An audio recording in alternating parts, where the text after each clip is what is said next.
It again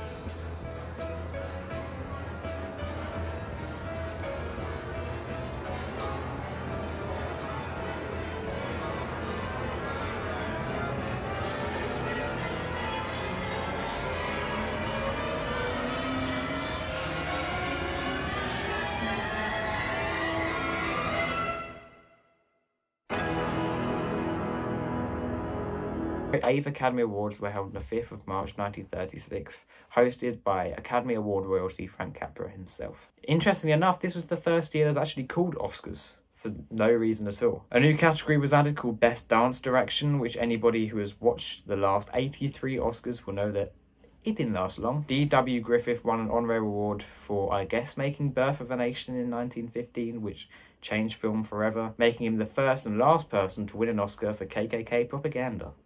I think I haven't actually looked into that. I don't think there would be another. Walt Disney won Best Animated Short Film.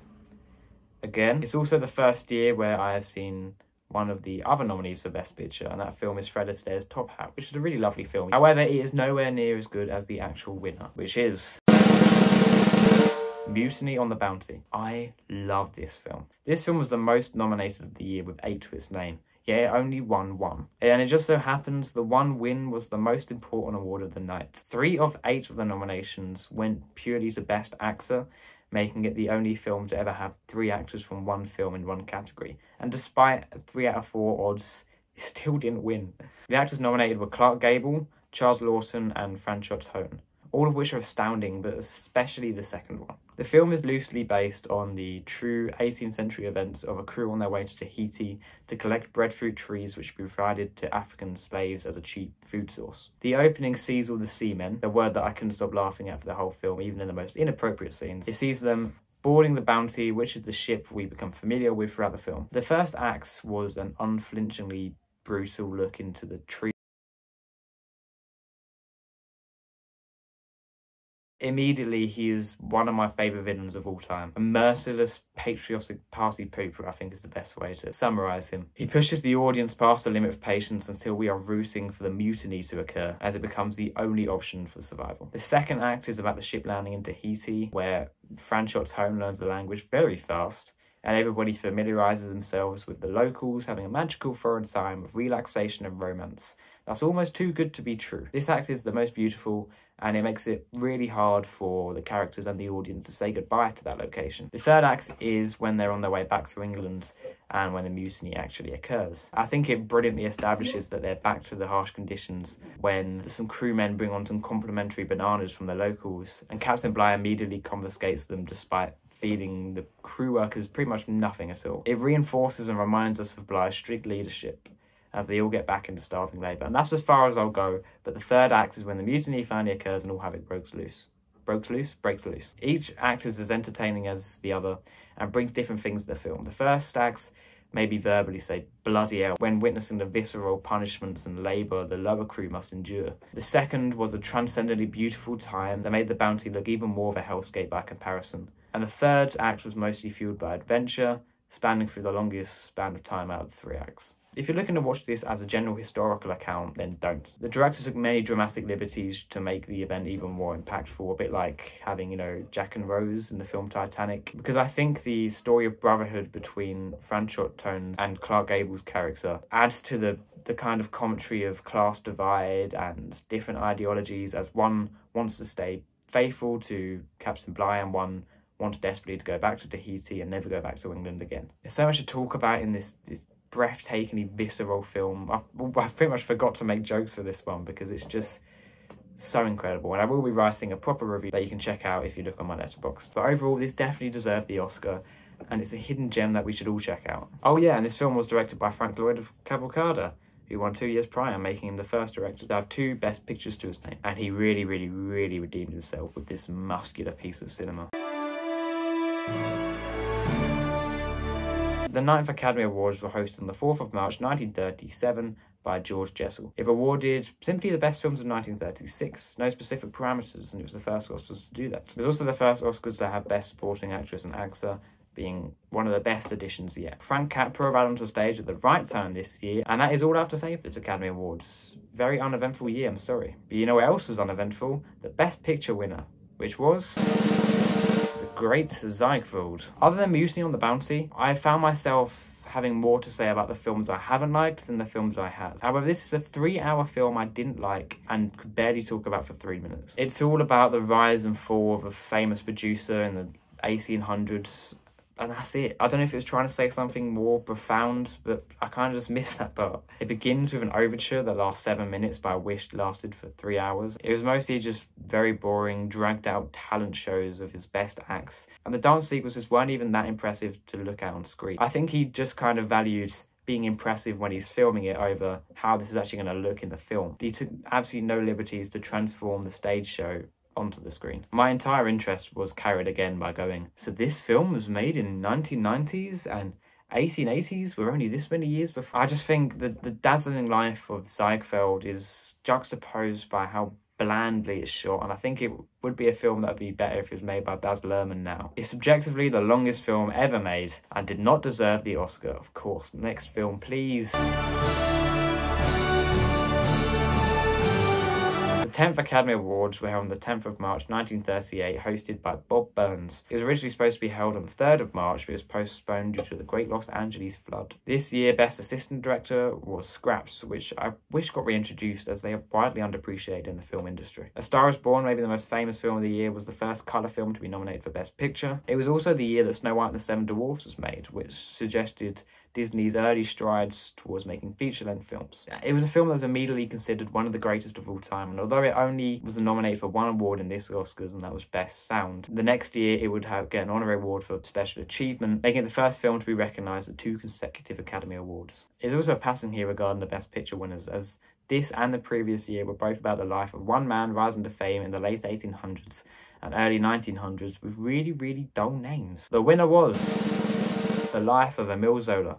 The thing that this film prioritises over anything else is clearly authenticity. It stayed true to the common but controversial fact that, as we know, in Paris there are no French people. They're brave for telling the truth and only casting American actors with a slight phlegmy kind of lisp to them to make them sound French that really kind of makes them sound a bit more Geordie. This film is about the Dreyfus Affair, not the Dollfuss Affair, which is what I looked up on Wikipedia whilst watching the film and thought, why hasn't Hitler gotten involved yet? Unlike Mutiny on the Bounty, I wish this film was more of just a formal account of the affair, because all of the emotional and character-driven stuff it tries to achieve really doesn't work. It focuses on Emile Zola, and I don't understand why it's called The Life of Emile Zola, as it kind of just picks 2 time periods from his life. And although he seems like a great man, and he is, I guess, the main character, he doesn't have as much screen time as a film called The Life of Emile Zola would suggest. I'm not going to summarise the Dreyfus Affair for you can look that up. It's a very interesting French scandal that led to revolution, and Emile Zola was a driving part of that. I thought the actor of Zola was really good. There's a moment in a court case where he gets sentenced to prison and everyone starts cheering, because at the time everyone hated him in France, and he turns around and says the line, "Cannibals," which I thought was so well delivered. Honestly, it was kind of pretty average. It weren't anything great, but it was entertaining enough. But I don't quite think it deserves an Oscar. The 11th Academy Awards were held on the 23rd of February 1939. Hosted by no one, apparently. I'll be interested to see how this goes down if they ever did it in the future. But yeah, there was absolutely no host. And also no radio coverage, which led for quite a funny story. George Fisher from the Mutual Radio Network, who'd reported the awards since 1930, locked himself in one of the recording booths and recorded for 12 minutes illegally until he was literally dragged out by security. It was the last Academy Awards before World War II would start, so you can imagine at the banquet, the hot topic was, do you think there'll be a war? Which is ironic because so many of these Best Picture winners in the 30s have had that exact same conversation due to their historical setting. Frank Capra won Best Director. Again, Walt Disney won Best Animated Short Film. Again, Walt Disney won the Honorary Awards. Again, the Nazi. And it was the first time that a foreign language film was nominated for Best Picture. That film was Grand Illusion, and it'll be the first and only time until 1969 when Zed was nominated, and none would win until 81 years later. However, the winner of Best Picture was not a foreign language film. It was Frank Capra's You Can Take It With You. You Can Take It With You was Frank Capra's second and last film to win Best Picture, despite continuing to make a plethora of films in his long life before he died at age 94 in 1991. This was his second Best Picture winner, yet he still hadn't made his most iconic film yet. That spot obviously belongs to the Christmas classic It's a Wonderful Life, which is soon being made into the play in the West End. This film had the opposite treatment. It was a play made into a film. Although I haven't seen the play yet, I planned on sitting through one of the many recorded performances on YouTube. The way I can explain You Can Take It With You is that it is A Christmas Carol by Guess Who's Coming to Dinner. It's about James Stewart and Jean Arthur's characters called Tony Kirby and Alice Sycamore, who are in a relationship despite being from very, very different families. Tony Kirby's family is a very, very upper class, stiff, boring and strict family that just has no fun at all, whereas Alice Sycamore's family is full of wacky characters that value freedom of expression over money and success. Really though, the film is about Anthony P. Kirby and Grandpa Martin Vanderhoft, who are Tony and Alice's parents respectively. The Anthony P. Kirby is buying Grandpa Martin Vanderhoft's neighbourhood, but Vanderhoft will not give up his house, causing for much frustration in Kirby's work. When they first meet due to their children getting married, the Kirbys find it way too stressful being in such a wacky house that a chain of events lead to them going to prison. Now, there's one scene I'm going to hone in specifically, but I could honestly talk about so many other scenes. It's in court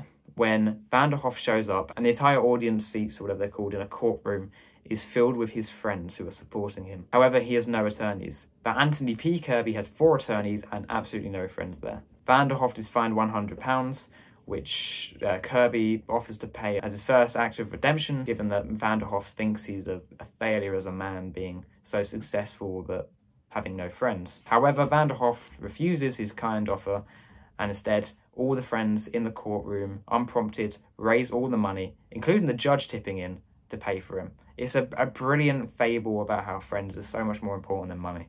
And it's done so well and reinforced by so many different scenes in this film. One is where the taxman comes over to Vanderhoft's house and he asks, what is my income tax even paying for? And they say, what about Congress and the president? And then he comes back with this brilliant line. Not with my money. I also love the scene where they're in prison and Anthony P. Kirby dismisses all the prisoners as kind of lower class scum. And then Vanderhoft loses it for his first and only time, where he calls him a failure. It's such a visceral performance. Overall, it's a lovely, funny, heartwarming film by the brilliant Frank Capra that you should all check out if you get a chance. Finally, the 11th Academy Awards were held on the 29th of February 1940, hosted by Bob Hope. Best Special Effects became a competitive category rather than a Special Achievement Award given out every now and then. Also, Hattie McDaniel became the first African-American to receive an Oscar for her groundbreaking performance in Gone with the Wind.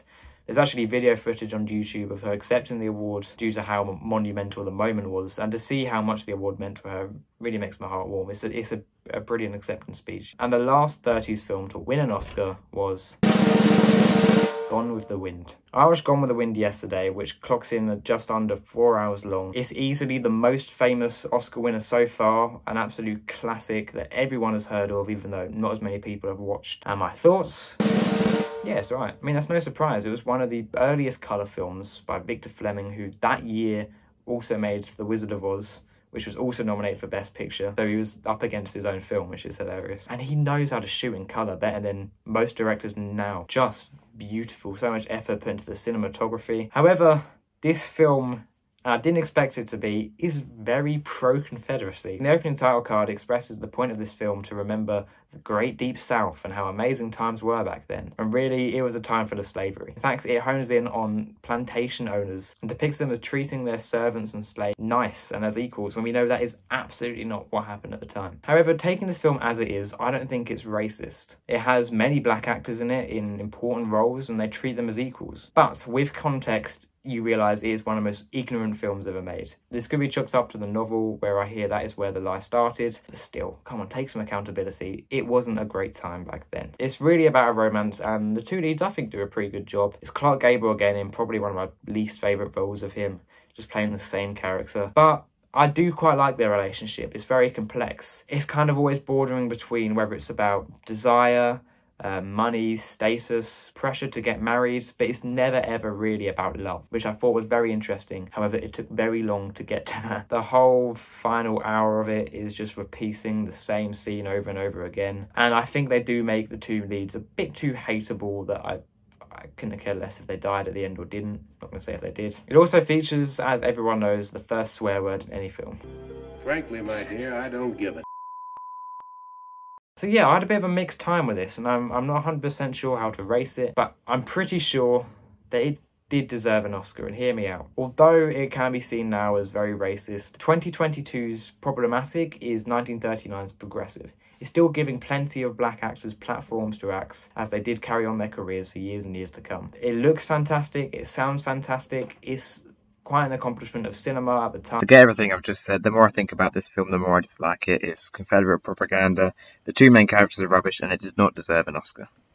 Anyway, back to the video. So there you go, 10 films. I hope I did a good job of explaining my thoughts on them and how good they were. Again, it is very 50-50 split between deserving and not deserving, but overall it's changed my thoughts on the 30s decade as a whole, as I've discovered so many more new classics that I'm sure I'll watch later on in life. Next I'll be covering the 40s, which looks like a more interesting lineup. I've already watched 3 of the films, them being Rebecca, Casablanca and The Long Weekend, all of which I loved. But everyone who stayed to the end, thanks for watching. Remember to like and subscribe and check out my next video. And also, if you have any other thoughts about the films I covered, then feel free to comment it. Anyway, goodbye.